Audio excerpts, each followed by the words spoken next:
Okay, third time was not a charm. It's the fourth time. So, hello to everybody. Rachelle Jones, Grief Recovery with Rachelle. We're recording live on Instagram, and we were doing Facebook. It kept dying, so now we just want to tell you what we're doing since we've said it 4 times. It keeps dying. So my husband and I, Eva Wes and Sarah, Jones. say hello. Hi, Eva and Sarah. Oh, yay! Hi! Evie and Sarah. My nieces that are having a beautiful vacation in Cyprus. Amazing! Who does that? That's amazing. Claim Your Power by Mass and Kip. It's a 40-day, lovely, wonderful, sometimes challenging book that we've been working on separately, but occasionally talking about. And so, just to put it on this video, I'm sorry for the repeat 18 times over here on Instagram. Each day, my husband shared with me today what we read because I haven't done mine yet. And this little quote stuck out to me. So each day, as I get better and better at expressing my love to myself, my higher power, and then to others, life gets better and better as well. So I was curious, I didn't want to ask you yet, but what sticks out to you when you hear that?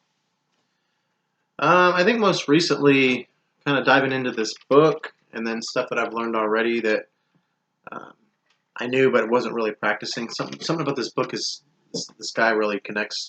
I get him, and kind of going after the concept of loving myself. And I didn't really get that at first, but not in a conceited way, but just all the questions in this book reflect on so much of my past that was buried in there that I've kind of worked on, but I think I haven't gone deep enough with until recently. And it's just to open this like flower of loving myself, and kind of getting closer to my God and taking time to be connected there, opening my heart, kind of opening my heart in a way that I haven't really. It's kind of a new feeling. Yeah. To where I'm actually being able to connect with not just myself, listen to my own soul, connecting with God, and also it's blossoming into what I'm eating and how I'm actually taking care of myself, looking about myself, and it's improving my relationships here in the house, interestingly enough. So, loving myself, my higher power, and then others. Do you feel like that's always been you? Like, No, I feel like I've so many times before I put others first, trying to please others. When do you think that started? I don't know. I mean, it can go back to like my childhood with my mom. I remember at times I would love and love and love and love my mom, and my mom was going through a real rough time. And unfortunately, one rough time I found her, she tried to take her own life, and so at that point I remember kind of shutting down and not, you know, in a weird way blaming myself. Was this my fault? All I'm doing is loving and loving, and it really hurt. So How old were you? I think it was roughly 14, I'd say, between 13 and 14. So when you're 14, you found your mom, who I know was like crazy special to you. So at 14, you find your mom, who's just recently tried to complete suicide. Yeah, she was just about there, and then kind of revived, barely got her woken up. So That's horrible. alcohol and pills and the whole 9 yards, just Oh. unconscious. So I think about that moment is like in my mind, in my heart, just like 5 minutes ago. But even though it was 30 years ago. So interesting enough, that can creep up at weird times in my life. But anyway. What do you mean? Anyway, thank you for sharing. That's awful. I just picture, like, our son is 14 right now. Do you realize that? Mm-hmm. I mean, not that you wouldn't know that, but I couldn't imagine him, because I see him so young still, like, still tender. Couldn't imagine him picking up that burden and then carrying it through his life and all the ways that that could potentially affect him. Have you, through this process, through grief recovery, through all the tools that we use around here, have you been able to figure out what that situation, what the story you took away from it was, and how it maybe did affect your life? I think so, especially with this book, and then like you said, Peyton being 14, it's brought up like, oh, what was happening to me at 14? And I think about this. I've been thinking about this pretty recently while reading this book, and it, I don't know. It's a lot of soul examination, and for me, I feel like a lot of the times I've closed my eyes and tried to listen to my heart, asking the question, it wasn't my fault. Um, and I've come to find that it wasn't my fault. It wasn't my fault. And by admitting that, it's almost like I said, like a flower. It's been looking at different times in my life where even in our relationship when we separated the first time, and I think back of what was I doing at that time. I like that you said the first time. How many times have we separated? I don't know, but we're still here. 2 physical times, and then like countless emotional times, mostly on my, not just me actually, just different ways. But the point is, I'm sorry, I interrupted. The point is because of all of these wounds from our past. What was I doing during that time? Drinking, just trying to be the life of the party, trying to please people, um, self-medicating in that way, overeating, not taking care of myself. And as I think about like all of that, was like not loving myself. I didn't feel, So it's this weird connection. What was the reason that you would drink or you would not take care of yourself physically, spiritually? What, how does it connect to your memory, to your mom? I feel like I had so many insecurities that I wasn't really good enough to be in the company of people. I needed to spice it up, and I needed courage. I needed to numb out of being, am I good enough to be in this company? I needed a crutch to help me to feel valued. And it was almost like a numbing. Okay, I'm good. I'm feeling good, and it was kind of weird. So with your mom in that situation, I'm just only thinking about that 14-year-old thing, and then your adult life. So how is the message you got from your mom in that situation and finding her near death? You believed you weren't good enough. She was trying to believe you because you weren't good enough. Is that just one of the stories you took with you? That one of them, yeah. I feel like, why would she do that? And leave me? Am I not valuable enough? Part of my purpose, I think, is wanting to feel loved and valued. And that whole thing was like, how could you do that to me? Not thinking about her, I was thinking about me because it hurt so bad. I couldn't see past what she was feeling because it hurt me so bad in that moment. I just felt like, what's happening? So um, that being like an original incident, or as he says in the book, a big, it's a big thing there that doesn't go away. I remember it like vividly. So, right, as I completely believe, like with grief recovery, maybe some of wounds don't go away. We have a story that we believe that comes from a wound, and I'll show you how to find all your wounds and then what to do with them. But we take a story. Something happens, and we tell ourselves a story based on that experience, and then we carry that story with us, and it affects future relationships. So, can you think of something unrelated or to your mom? I'm sorry, you've got that story that you believe from your mom, and then think of a situation, maybe more recent, that those wounds are affecting a more recent situation.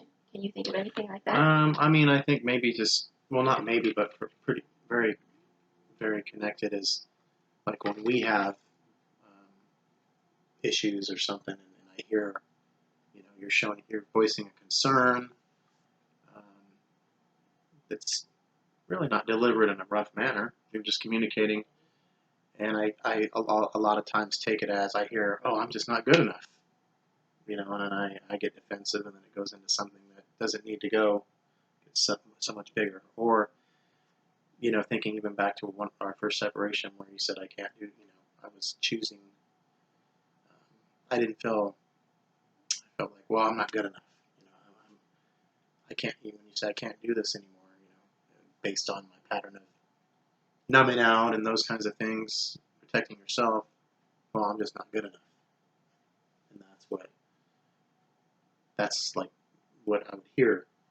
So I can see how that'd be related. Yeah. Just not feeling good enough, or so that heart closed down, and my ability to love or share my heart would shut down. So So like with your mom, you believed you weren't good enough, and then because of that, in different situations, you didn't feel good enough, so you would numb out and just do anything to feel better. mhm. And then when you would have a ripple effect from that behavior, you would then feel not good enough. So like you were creating your own pain, creating your own situation. Yeah, I can see. Makes sense. Well, that's tough. I love you. Um, Yep. so then the benefit of what have you seen through all of your grief work? Because you still do your grief work, right? You did some the other day. In fact, I know Wes had an appointment the other day because I still do my grief work. Wes still does his grief work. And I said, so who did you decide to work on today? And he said, you. The thing is, you guys, we should be doing grief work on our partners. We should be doing grief work on each other because I don't know about you, but I'm not married to a perfect partner. Wes is not married to a perfect partner, and I'm sure none of you are perfect or married to a perfect partner either. But I guarantee you that you're bringing side effects or ripple effects from all of your old wounds into your relationships. And guess what? Hurt people hurt people. So I'm sure that's not working any better for you than it has for us. Do you think so? Yeah, I don't know. I mean, it's just a matter of swallowing pride, I think, and looking at yourself and what you can do for yourself and your heart. Yeah. Because thinking about it and talking about it, I found I'm a professional of thinking about it and talking about it, and I'll do it tomorrow, or that's a good idea, and then never do. But it's amazing taking the action of just actually doing grief work on Rachelle. Almost feeling guilty, like, why am I doing grief work on my wife? She's just being normal life and whatever. But the fact of the matter is, to be honest, if I'm actually plugging into my feeling, going back to the moment of whatever it was that I needed to do grief work on, or a PS letter is what we call it, it's important because then it's like, all right, it's like popping a pimple, right? Oh, And it just feels better. So that's a good analogy, right? I don't know. yeah, I think it is. I think it's awesome. And then it heals, right? And then it heals. Gabby says, "I don't know, Rochelle. I'm pretty perfect." All right, Gabs. Mm-hmm. That's awesome. You might be the one person then, but give me some time alone with your guy, and then we'll figure out how perfect everybody is. Yeah. Thanks for sharing, Jones. I'm sad that you had that as a 14-year-old kid. I couldn't imagine. I mean, we all have our something that we've gone through, but I don't want my 14-year-old to have to go through that. We just celebrated my mom's 73rd birthday, and I can. I did it again. Sorry, everybody. We just celebrated my mom's 73rd birthday and had lunch with her, and I can love her with all my heart, and I have no regrets, and I have compassion for her and the things that she's gone through because of grief recovery. Yeah. Understanding her past and whatever she was dealing with, and I look back as a mature man now, and I love my mom. That's who God gave me. So wasn't always that way. I was really angry, used to punch the wall, and then, but yeah, I don't have that anymore. So, I agree. So something else that popped out to me as you were talking was you didn't love yourself. Do you feel like you're starting to, or that you do love yourself now? And what does that look like? What does that mean? I mean, I think at times I've been on kicks, but like something going on, just really digging into trying to be the best version of myself, loving myself. That means taking time for me, to connect spiritually. I like to read the Bible, be connected with God in that way, pray, kind of pay attention. Like if it's something, there's nothing wrong with looking after me. You know, if I've got something, if my schedule's crazy and I got to say no to somebody, I think we talked about this last week, it's okay. You know, I'm not doing it out of like, well, I don't care about you. I'm just kind of got to put me first, and that's all right. And it's eating right. You know, um, what am I putting in my body? How am I treating myself? Am I getting enough sleep? Am I exercising? Or am I just putting, well, you know, I'll do it next week. But, you know, the fact of the matter is I'm getting older. People my age are having heart attacks. And I'm just like, whoa, you know, it's like, you know, you got to take care of yourself and look out for yourself. Not in a selfish way, but just in a way that, you know, understanding that God created me. I believe in what God created me, and He wants me to look after myself, and that's important. Because if I we're don't look after human. myself, and I'm not in a good place, then everybody else is going to suffer. Yeah. So, You know, what you're saying too is I was thinking about, because I'm doing the book too, loving yourself, how it's not special. I mean, it's not selfish. Sorry, it is special. Love yourself, but um, loving yourself is not selfish, and it doesn't mean do whatever makes you happy. What I think Grief Recovery and Maston's book are really good at doing is showing us how to feel loved from the inside by taking care of ourselves physically. We are all human and we are all going to die. How are you going to die? I'd kind of rather be hit by a car than die of a preventable health condition, right?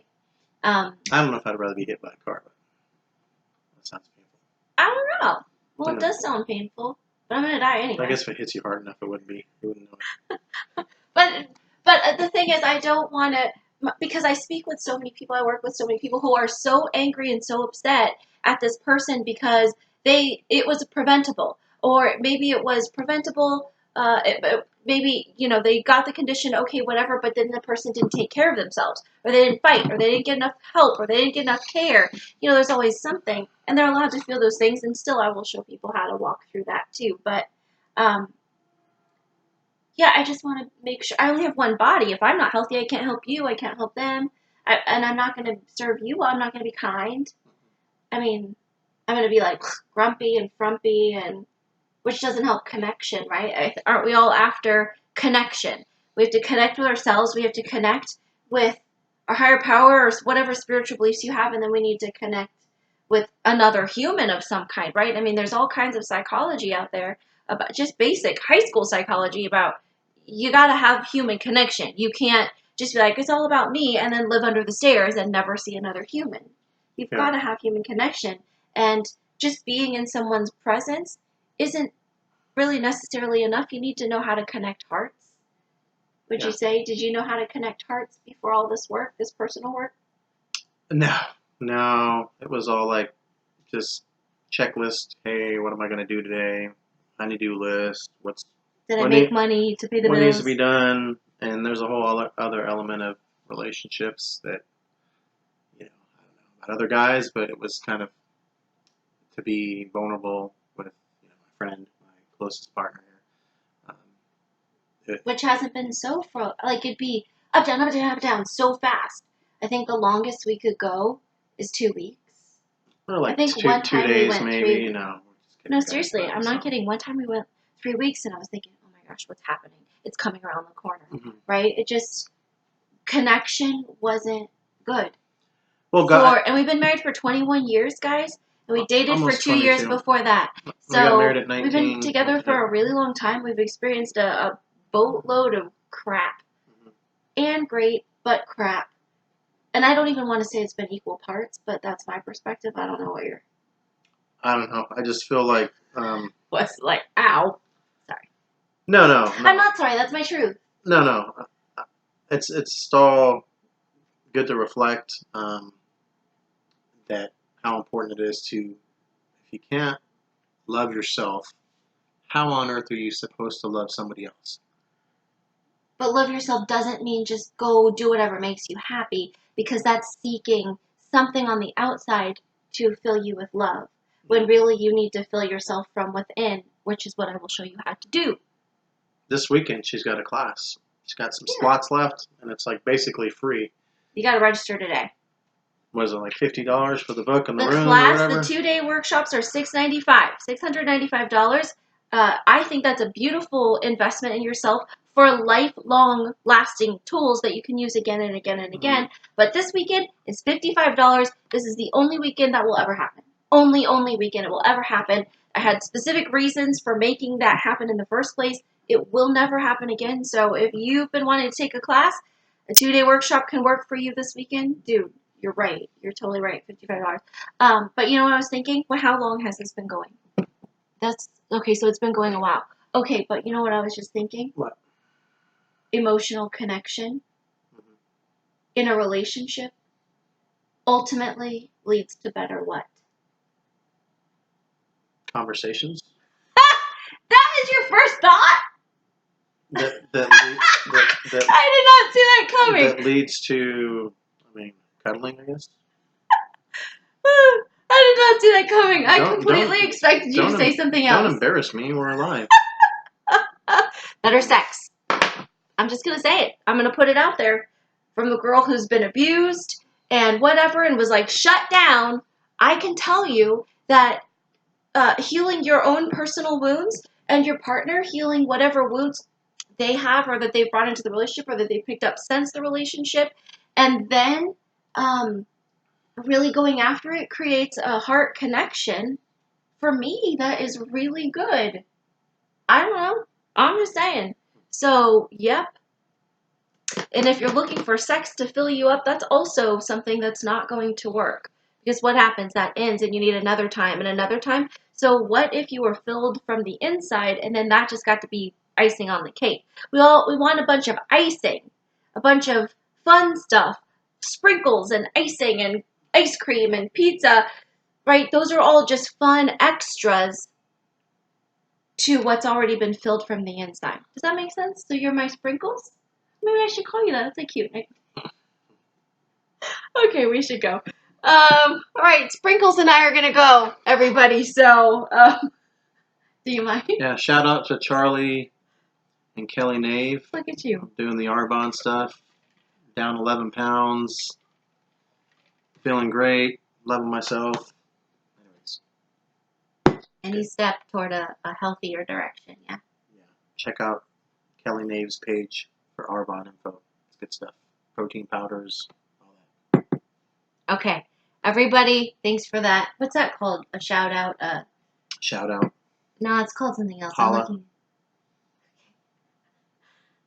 I wasn't looking for holla. I'm looking for something else. What's the new word, Gabs? No, not the new word. When Lit. you're no, it's not cool. Okay. It's like a little promotion. Little okay. I Shout can't out. think. No. Okay. Anyway, guys, I love you. Thanks for joining. Thanks for being here, Wes. Sprinkles. Thanks for Sprinkles. It's better than Fifi, I guess, right? Fifi.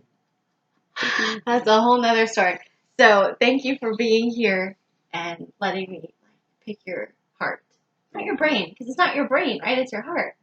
Thanks for sharing with all of us It's about just your not my mom. nose. Give a thumbs up or a high five or a heart or something to Wes if you appreciate him sharing his heart about his mom. I don't know if you realize the reason I came to grief recovery for my personal self was because my father completed suicide, and I was an adult who didn't have a day-to-day relationship with him growing up, just sometimes, and I know how that took me out, how that really knocked me down.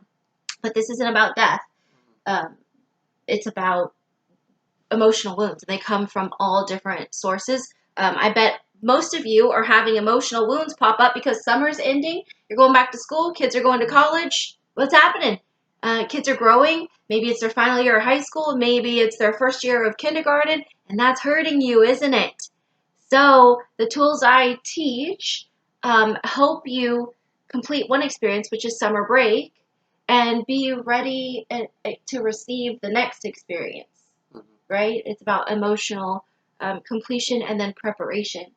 So, yeah, it takes work, but really it's That's not as about hard it. as it seems once you get the hang of it. It's actually, if I could do it, anybody can do it. Let's put it that way. Yeah. It's pretty simple. Just have to do it. Okay. All right. Love you. Thank you. All right. All right. Bye, everybody. Thanks for joining.